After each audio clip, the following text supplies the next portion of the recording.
നമസ്കാരം, ഞാൻ doctor Akhil Thomas Jacob, Kozhencherry Muthoot cancer സെൻ്ററിലെ സർജിക്കൽ ഓങ്കോളജിസ്റ്റാണ്. ഇത് ഒക്ടോബർ മാസം, ബ്രസ്റ്റ് ക്യാൻസർ അവയർനെസ് മന്ത് ആണ് ഒക്ടോബർ. എന്താണ് ബ്രസ്റ്റ് ക്യാൻസർ അഥവാ സ്തനാർബുദം?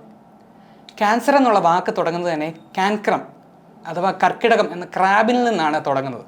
അപ്പോൾ ഒരു സ്ത്രീയുടെ മാറിലെ ക്രാബിനെ പിടിക്കുന്ന പോലെ ഉണ്ടായിരുന്ന ഒരു മുഴയിൽ നിന്നാണ് ഈ വാക്ക് തുടങ്ങുന്നത് തന്നെ. അതായത് ക്യാൻസറുകളുടെ എല്ലാം നാമധേയം ഉണ്ടാകുന്നത് ബ്രസ്റ്റ് ക്യാൻസറിൽ നിന്നാണ് തുടങ്ങുന്നത്. അപ്പോൾ ഒരു സ്ത്രീയെ ബാധിക്കുന്നതിൽ ഏറ്റവും കോമൺ ആയിട്ടുള്ള ക്യാൻസറുകളിൽ ഒന്നാണ് സ്തനാർബുദം. അത് കാരണം തന്നെ ഇത് വളരെ പ്രാധാന്യമുള്ള ഒരു ക്യാൻസറാണ്. നമ്മുടെ ശരീരത്തിൽ നേരത്തെ കണ്ടുപിടിക്കാൻ സാധിക്കുന്നതും ചികിത്സിച്ചാൽ അസുഖം പൂർണ്ണമായിട്ട് മാറാൻ സാധ്യതയുള്ള ഒരു തരം ക്യാൻസറാണ് സ്തനാർബുദം അഥവാ ബ്രസ്റ്റ് ക്യാൻസർ. അപ്പോൾ നമ്മൾ ആദ്യം നോക്കുന്നത് ബ്രസ്റ്റ് ക്യാൻസർ എങ്ങനെ നേരത്തെ കണ്ടുപിടിക്കാം എന്നുള്ളതാണ്. അതിനായി നമുക്ക് ഉപയോഗിക്കുന്ന ഒരു ഉപാധിയാണ് മാമോഗ്രാം, അതായത് ബ്രസ്റ്റിൻ്റെ സ്കാൻ ചെയ്ത് നോക്കുക എന്നുള്ളത്. ഇതിലൂടെ ക്യാൻസറസ് ആകാൻ സാധ്യതയുള്ള മുഴകൾ നേരത്തെ കണ്ടുപിടിക്കാനും വളരെ ചെറുതായിരിക്കുമ്പോൾ തന്നെ അതിനെ ചികിത്സിക്കാനും നമുക്ക് സാധിക്കുന്നതാണ്. ഇത് കാരണം നമുക്ക് ചികിത്സ കാരണമുണ്ടാകുന്ന ബുദ്ധിമുട്ടുകൾ അല്ലെങ്കിൽ മോർബിഡിറ്റികൾ കുറയ്ക്കാൻ സാധിക്കുന്നതാണ് എന്നുള്ളതാണ് വസ്തുത. എന്നാൽ മാമോഗ്രാം മാത്രമാണോ നമുക്ക് നേരത്തെ കണ്ടുപിടിക്കാൻ സാധിക്കുന്ന ഉപാധി? അല്ല. സെൽഫ് ബ്രസ്റ്റ് അവയർനെസ് എന്നുള്ളതാണ്. ഓരോ സ്ത്രീയും അവരുടെ ബ്രസ്റ്റിൻ്റെ നോർമലായിട്ടുള്ള ഷേപ്പും കൺസിസ്റ്റൻസിയും അറിഞ്ഞിരിക്കുക എന്നുള്ളതാണ് ഏറ്റവും പ്രധാനം. അതിൽ നിന്ന് എന്ത് വ്യത്യാസങ്ങൾ ഉണ്ടായാലും ഒരു സ്പെഷ്യലിസ്റ്റിനെ കാണുകയും ട്രീറ്റ്മെൻറ്റും ഡയഗ്നോസിസും എല്ലാം നേരത്തെ നേടുകയും ചെയ്യാൻ സാധിക്കുന്നതാണ്. അങ്ങനെ ചെയ്യുന്നതിലൂടെ നമുക്ക് ക്യാൻസറിനെ വേരോടെ പിഴുതെടുത്ത് കളയാൻ സാധിക്കുന്നതാണ്. പഴയ കാലത്ത് മാറ് പൂർണ്ണമായിട്ട് നീക്കം ചെയ്യുക എന്നുള്ളത് മാത്രമായിരുന്നു ബ്രസ്റ്റ് ക്യാൻസറിൻ്റെ ചികിത്സ ആയിട്ടുള്ള ഉപാധി. എന്നാൽ ഇന്ന് അങ്ങനെയല്ല. നമുക്ക് മാറ് നിലനിർത്തിക്കൊണ്ട് തന്നെ ബ്രസ്റ്റ് ക്യാൻസറിൽ അതിൻ്റെ ചുറ്റുമുള്ള കുറച്ച് ടിഷ്യൂ എടുത്ത് വേരോടെ ബ്രസ്റ്റ് ക്യാൻസറിനെ നീക്കാൻ ചെയ്ത് സാധിക്കുന്നതാണ്. അതിനായി നമുക്ക് ഉപയോഗിക്കുന്ന ടെക്നിക്കാണ് ബ്രസ്റ്റ് കൺസർവേഷൻ സർജറി.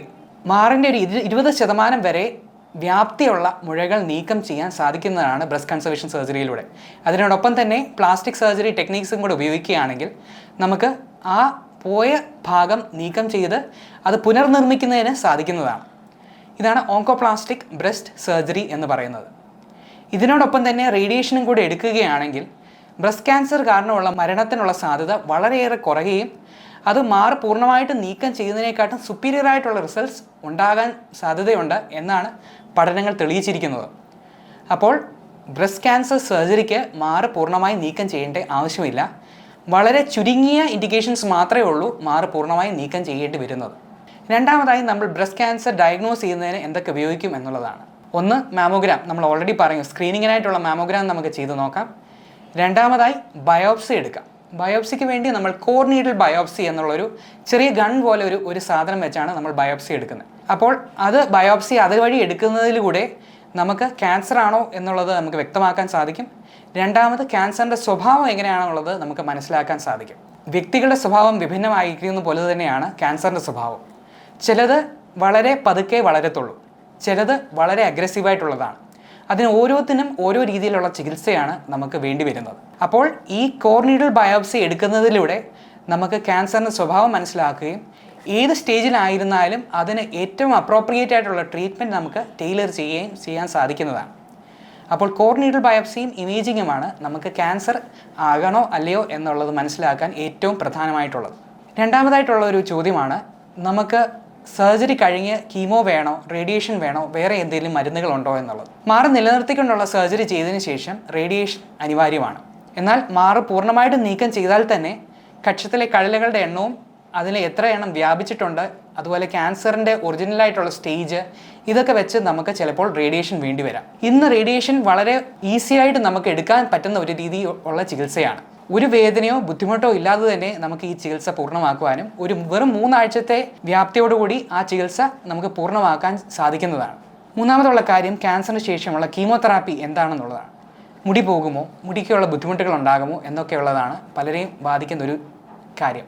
ക്യാൻസറിന് ശേഷം എല്ലാ ക്യാൻസറിലും കീമോതെറാപ്പി ആവശ്യമുള്ളതല്ല.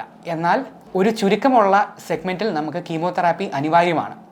കീമോതെറാപ്പി എടുക്കുമ്പോൾ മുടി കൊഴിയാനുള്ള സാധ്യതയുണ്ട്. കാരണം ക്യാൻസർ പോലെ പെട്ടെന്ന് മൾട്ടിപ്ലൈ ചെയ്യുന്ന മുഴകൾ, അതുപോലെ സെൽസ് ഒക്കെയാണ് കീമോതെറാപ്പി ബാധിക്കുന്നത്. അപ്പോൾ മുടിയും അതിനെ ബാധിക്കാൻ സാധിക്കുന്നുണ്ട്. എന്നാൽ ഇന്ന് നമുക്ക് സ്കാൽപ്പ് കൂളിംഗ് എന്നുള്ള ടെക്നീക്കുണ്ട്. അതായത് തലയുടെ മുടിയെയും തലയുടെ തൊലിയെയും തണുപ്പിച്ച് കീമോതെറാപ്പി ഏജൻസ് അധികം അവിടെ ചെല്ലാത്ത രീതിയിൽ നമുക്ക് മുടിയുടെ കൊഴിച്ചിൽ കുറയ്ക്കുവാനുള്ള സാധിക്കുന്നതാണ്. അപ്പോൾ മുടി കൊഴിച്ചിലും ഒരു പരിധി വരെ നമുക്ക് നിയന്ത്രിക്കാൻ സാധിക്കുന്നതാണ്. അപ്പോൾ സർജറി, റേഡിയേഷൻ, കീമോതെറാപ്പി ഈ 3 ഉപാധികളിലൂടെ ക്യാൻസർ നമുക്ക് പൂർണ്ണമായിട്ട് നീക്കം ചെയ്യാനും ക്യാൻസറിന് ശേഷമുള്ള ജീവിതം നോർമലിലേക്ക് തിരിച്ചു കൊണ്ടുവരാൻ സാധിക്കുന്നതാണ്. ഈ 4ാമത്തെ ഒരു ആസ്പെക്റ്റാണ് ക്യാൻസർ തടയാനുള്ള സർജറികൾ എന്തെങ്കിലും ഉണ്ടോ എന്നുള്ളത്. നമ്മൾ ആഞ്ചലീന ജോളിയെക്കുറിച്ച് കേട്ടിട്ടാണ്. ലോകപ്രസിദ്ധമായ ഒരു നടിയാണ് അവർ. അവർക്ക് ബ്രസ്റ്റ് ക്യാൻസർ മ്യൂട്ടേഷൻ ഉണ്ട്, BRCA മ്യൂട്ടേഷൻ ഉണ്ടെന്ന് കണ്ടെത്തിയതിന് ശേഷം അവർ തങ്ങളുടെ സ്തനങ്ങൾ 2 നീക്കം ചെയ്യാൻ തീരുമാനിക്കുകയായിരുന്നു.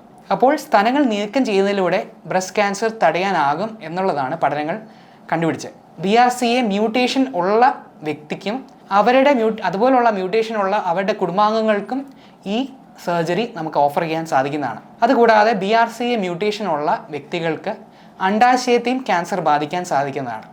അപ്പോൾ ഒരു 45 വയസ്സിന് ശേഷം ഈ BRCA മ്യൂട്ടേഷൻ ഉള്ള കുടുംബങ്ങളിലെ വ്യക്തികൾക്ക് അല്ലെങ്കിൽ ക്യാൻസർ ഉണ്ടായ വ്യക്തികൾക്ക് അണ്ഡാശയവും അണ്ഡവാഹിനി കുഴലുകൾ നീക്കം ചെയ്യുന്നതിലൂടെ അണ്ഡാശയത്തിൻ്റെ ക്യാൻസറും ഒരു 95% വരെ തടയാനും ബ്രസ്റ്റ് ക്യാൻസർ ഒരു 50% വരെ തടയാനും സാധിക്കുന്നതാണ്.